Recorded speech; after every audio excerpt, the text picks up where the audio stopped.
अब है तो किसान गे ना गे बहिना निहुर निहुर के रोपे खेत में धान गे अब है तो किसान गे ना।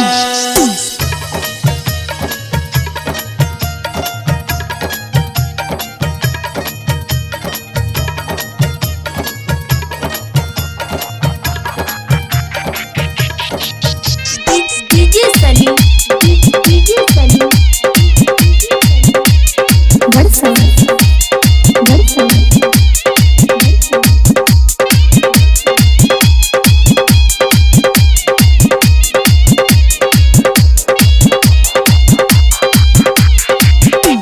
खेत में बसता जोन रोपे धान लगा के मन छिए खेत में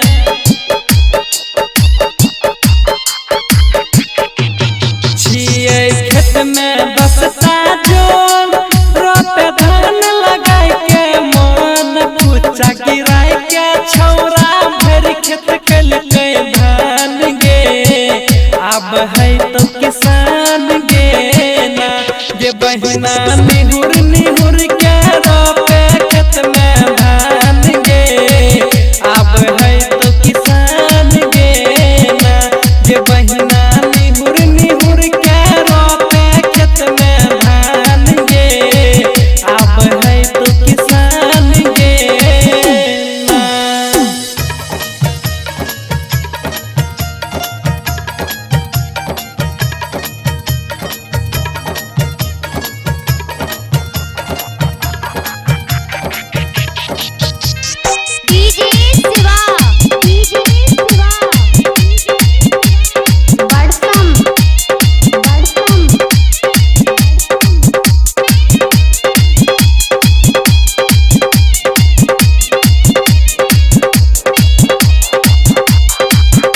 दिल को 150 टका मजदूर की